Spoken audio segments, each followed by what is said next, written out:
What is up, my fellow rust-loving, grimy, old car-loving people on YouTube? Today, we are working on something that has a little more woodworking than normal. We're working on this 1975 Dodge Commander that we have lovingly named the Flying Pig because of that awesome hood ornament. We are working on this today for a friend of mine, Sarah, and her fiance, Jay. They plan on taking this thing cross country, but right now it is kind of as it was in 1975 as far as the powertrain goes. It's got a carbureted 440 with a thermoquad right under that hump, and we are going to update it with our old friends at Holley.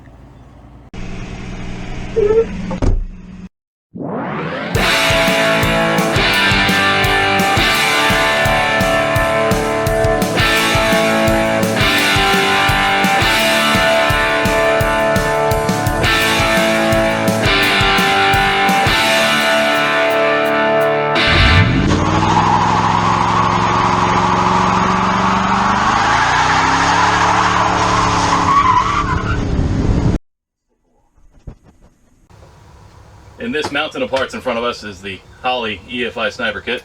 Here I am. We have the full setup. I called Holley and asked them what they recommended we do for this RV project, which I will say they definitely were not expecting me to tell them what I was working on. But my main concern was the fact that this motorhome has an auxiliary and a main fuel tank. So I wasn't sure how to do the switching. So I called them to ask them how to do it. And believe it or not, they actually make a switcher kit for this. So this is going to be as close to 100% Holley Sniper fuel injection kit. We went with the Hyperspark ignition kit so we can control everything. And just so that it's going to be as trouble-free for Sarah and Jay when they do take this cross country.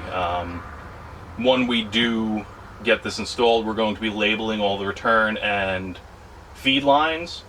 We're going to label all the wiring, and we're going to take pictures and build a binder in case something does happen when they're, in the middle of Wyoming, so that they can go to a shop and say, hey, this is what was done. Here is as close to an instruction booklet for what is here as possible.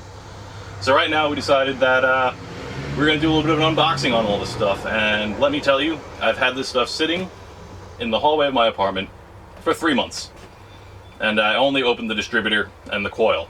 It was very, very, very hard for me not to open it fully and look. I did this for you guys. I didn't open it for you guys, so you could be there with me. So let us move some of the stuff out of the way. We are going to, tease you along a little bit. This is last. So we're gonna start with some of the other stuff, and we'll let you see what we see. We have our cell phones here. Hopefully it still works after I smashed it. We're gonna be using these for close-ups, and that'll just kind of be the overview that we snap back to. So start with that because that's open. Let's move all this stuff. Yeah, no. This is the whole blacked out kit too. Oh man. I'm probably gonna cut this one while we're removing everything. So what we got right here is we got the Hyperspark distributor. We got the whole kit and that wonderful blacked out appearance. I actually didn't really care what color it was gonna be because it's hidden underneath the hump up there. But it turns out the cool looking blacked out one was the one that was in stock, and we managed to get this quicker than if you were to try to get it now. I will say I'm not a Dodge guy, and one of the things that did get to me is that there's no gear on the distributor. Once again, I'm not a Dodge guy. I didn't realize that they just don't have gears, so I definitely had a moment of, oh god, do I have to learn how to press one of these things on? But we're good. So it comes with the distributor. You have your wiring harness. You have your hold down, gaskets and screws, And this is so that you can keep everything in the right spot when you're installing it into the motor, to keep this at top dead center. It doesn't really matter because we're doing a whole ignition system, so we're going to be able to control where the timing is through the computer, so we can stab this thing in wherever it lays, and it's going to be good just as long as we, you know, oriented pointing towards number 1-ish. And they do include detailed instructions, which will be fun because we kind of have to mix and match all of the instructions to figure out what we're doing. It's all new to us. So we didn't quite label what was what, so let's find out. I know what I have, I just don't know what's in what boxes. Or I know what I should have. I did order this directly from Holley. They were wonderful. They saved me on shipping, on tax, and they even, you know, they're extremely helpful trying to figure out what was going on here. So next part of our HyperSpark installation is, I believe, the actual HyperSpark module.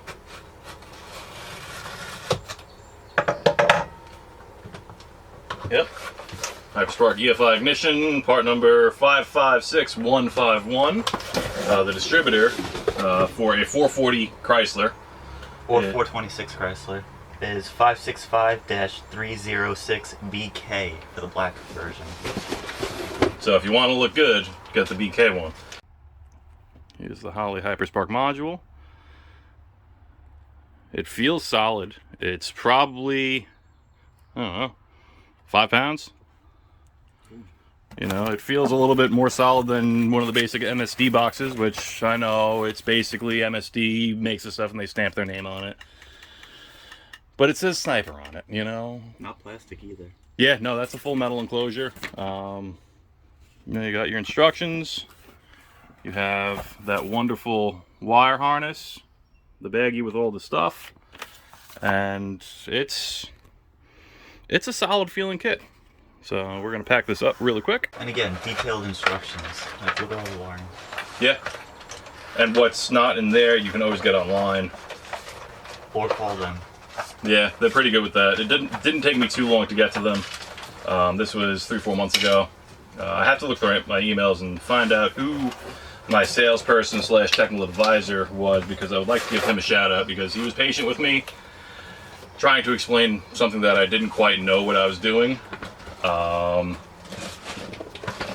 You know, I knew that I wanted to do the Holley kit. I didn't know what parts I needed other than what you read online, and there's no real online forum builds of anything with the dual tank switcher. So next up, I know what this one is because this is one of the things I opened. We have our HyperSpark coil.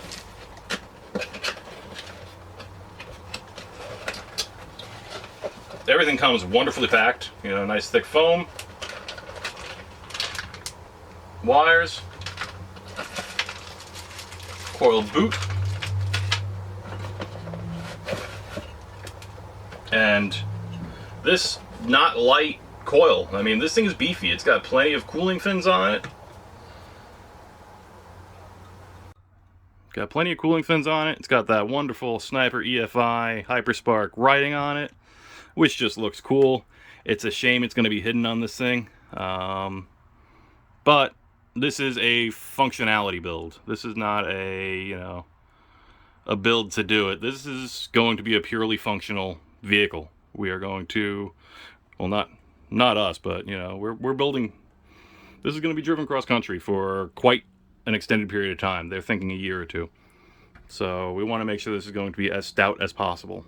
And it's going to be a couple years before they do this, so we do have plenty of time to do testing.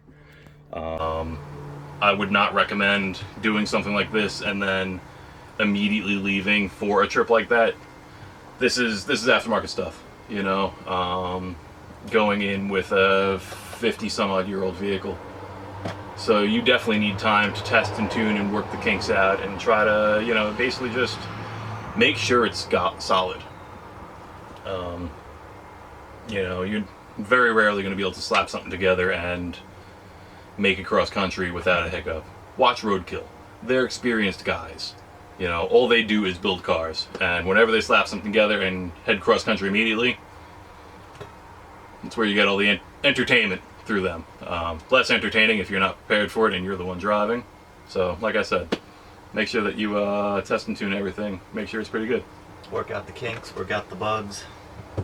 Literal bugs, we got a couple flying around in here. So the part number for this ignition coil is 556-152. And I believe this is only available in black.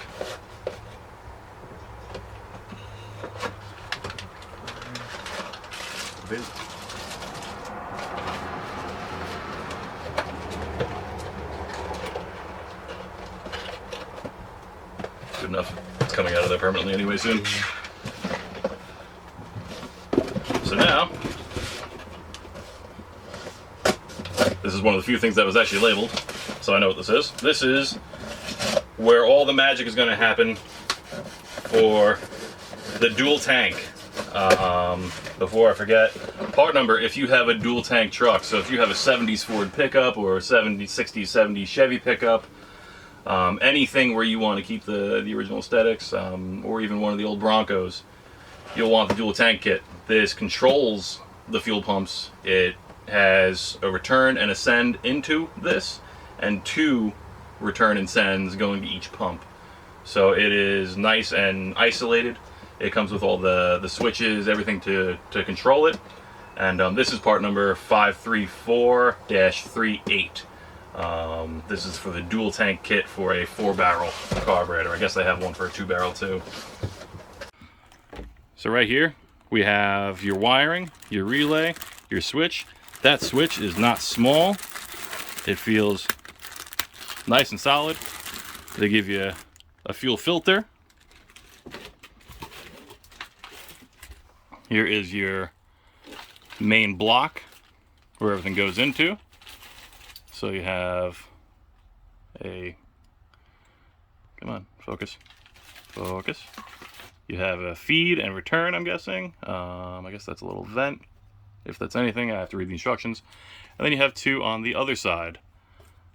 And your own little caution, 65 PSI, read instructions, and you know, install fuel filters, which is a smart idea, especially on something like this where it's from 1975.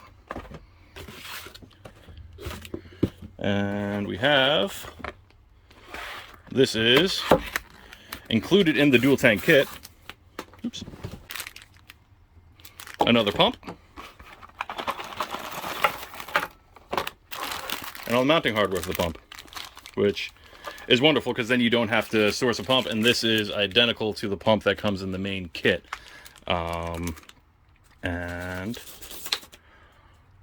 the best part of all, I'm kind of disappointed that it took us this long to find stickers. Holley, put more stickers in your stuff. Every box. Come on. Yeah. Car guys, we're kids. We like things to tell people what we have. Best part. Honestly. I'm sorry, Sarah. You're not getting the stickers. I might put one on here, but... Maybe. My stickers.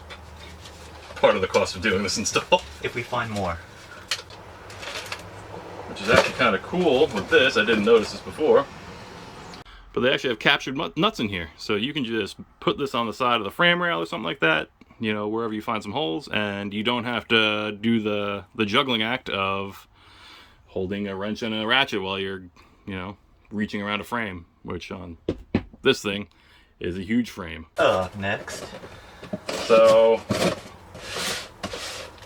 judging by the fact that it's just this and this, I know what this is. This isn't really that exciting, and this isn't really a Holley Sniper part, but this is necessary in our scenario because the Holley Sniper is set up for a regular Holley, I think it's the 4150 style flange base, and the thermal quad is a spread bore design, so if you are doing anything on a factory Mopar intake manifold, or even I believe earlier GM stuff where they have Rochesters and all that, you will need the adapter. And the nice part is this is the one that I got with the kit through Holley. This is the one they recommend. And if anything doesn't work, then you can always say, hey, I got everything through you guys. You know, I'm not putting parts that you don't recommend on there. So it wasn't that expensive. I think it was 25 or 30 bucks, which, you know, you can probably find them for $10 on Amazon. That's pre-warped. But this is Mr. Gasket, part number 1932. and that'll work for any spreadboard 4150 base plate. And it's not light and flimsy. It's, you know, it probably weighs 2-3 pounds. It looks like it's aluminum. You know, it's pretty thick. But it's solid. It's got the captured nut part on there, so you can bolt it down and get everything put on nice and easy. So, on to the main event. I can't do a drum roll. We do need to clear this, because this is a big box. Got it? Yep. Maybe. Alright, so, hang on.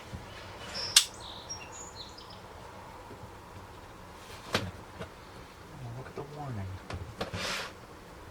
And as with everything in the world that causes cancer in California, don't eat your fuel injection kit.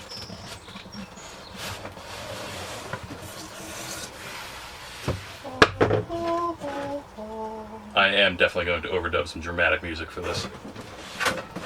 Ooh.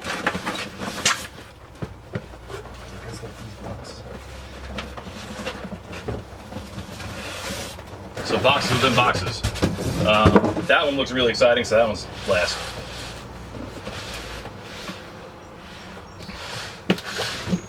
So right here, by the way, the sniper part number, this is the full kit. This is not just the sniper assembly, and it is in black. This one is part number 550511K for black. 550551K for kit, actually. It makes sense. So, right here is your Sniper EFI fuel system kit without return. Let's smell in. So you have some very nice 3/8 fuel injection hose. I believe this is Earl's. You have Earl's fittings. Ooh, look at that black anodized. It looks wonderful.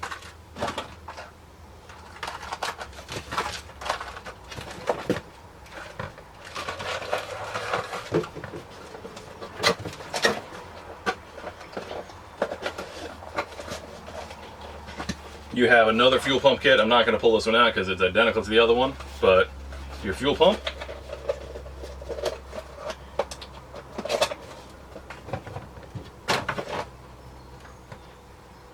A venti straw. Or straw.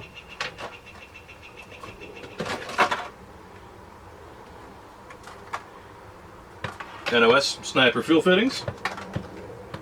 Maybe we'll get frisky and give them a little extra passing power on the mountains. Could be fun. It's a low compression motor. It'll probably survive it.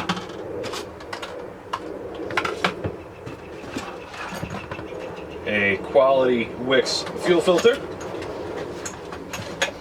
with all the clamps and hose needed.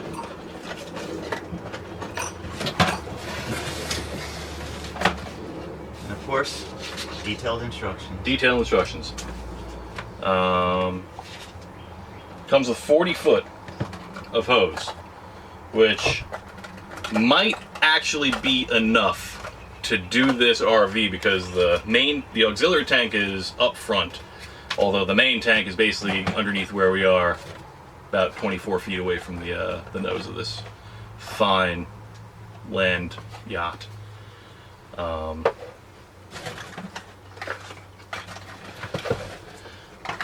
So that is, yeah. This is a note to Ben in editing. I sure hope that the sound on this is good. Because if it's not, if not, I'll be sad. I know, we need microphones. We are two poor guys that are running on 15-year-old camera equipment other than the cell phones. And the only reason I upgraded my cell phone last week is because it was free. think I'm running on 2 hours of sleep. It didn't surprise him coming here. He knew I was coming here. Yeah. Surprise!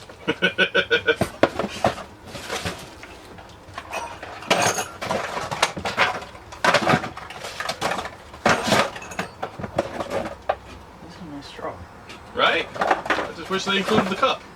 And stickers. We need more stickers. Maybe in this one. I hope there is a manila envelope that is just packed with stickers. I want something that says Holley Sniper.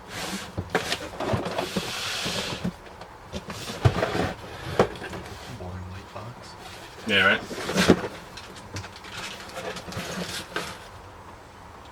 Can you do a drum roll? For the main event, what everybody wanted to see, the Holley Sniper kit. I already cracked it open. Oh, nice.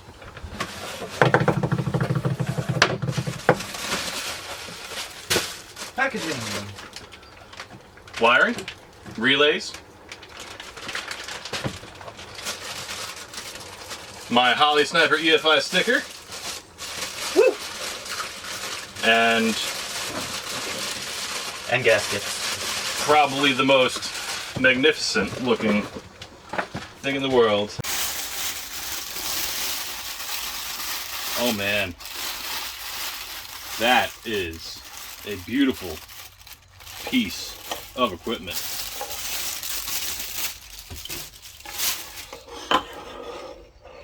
Look at that.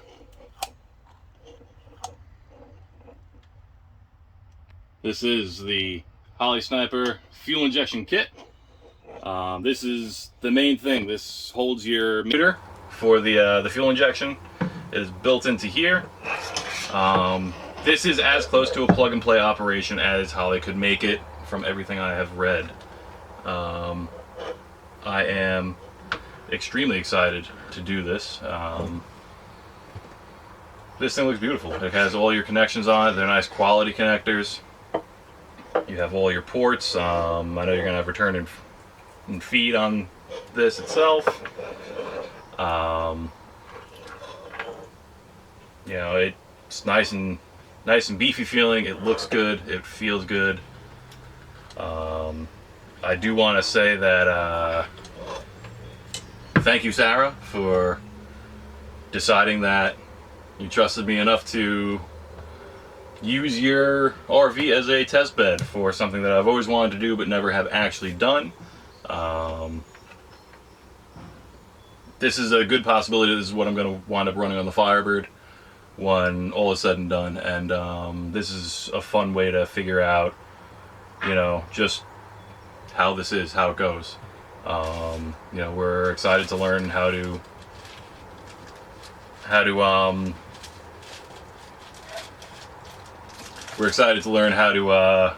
do the tuning on this. You know, the self-learn and also the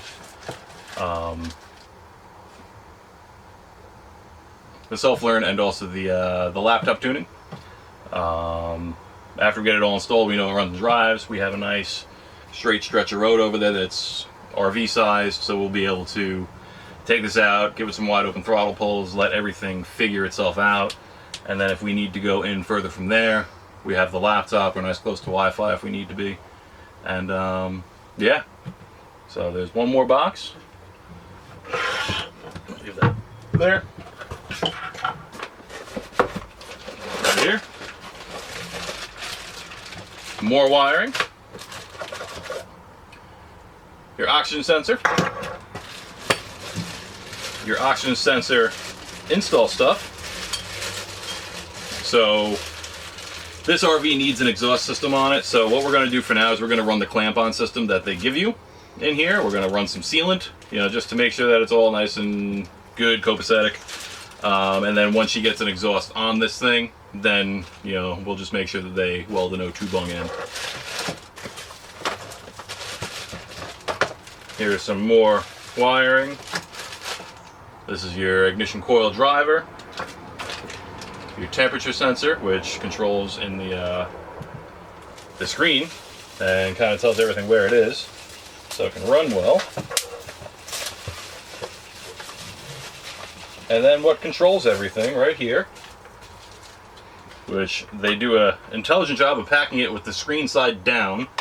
Little things like that make a difference because that box was a little smushed.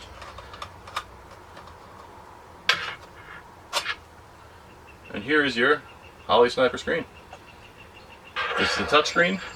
They do include a stylus, which is fun because I remember those from back in the days when my mom used to sell Palm Pilots. And they do give you a little holder right here. Probably actually want to put it in this way. And you can stick that to the dashboard and you have all your controls. It's a nice small wire, so it's not going to be too intrusive. And luckily for our scenario is we have the engine cover right there. So it's not going to be hard to get everything from the engine to where we need it because it's so far set back in this thing.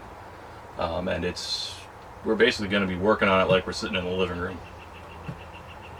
Literally, the seats are right there. Kitchenette. We'll call that the kitchenette. Flying pig. So as we were saying before, we were so rudely interrupted by the camera deciding to turn itself off. Everything is right there in the front, so we're going to be able to wire everything up easily. We're going to keep this nice and close to the driver so we'll be able to see it. There's a nice big flat dashboard with plenty of places to put it. We're probably not going to put it where the 8-track player is because even if it doesn't work, you have to keep the 8-track player. We might figure out how to get it to work. Fuel injection is the first priority, but afterwards. 8-track is number 2. So yeah, that concludes it for this video. We're going to split this into 2 parts. We're going to do the unboxing, which we just did, and then we are going to show you the install in the next video. Maybe a third one. Perfect timing. Maybe a third one of after the install and all the tuning and driving it around. Now we're going to stop recording. Hi, Artie. We have visitors. Always have visitors here.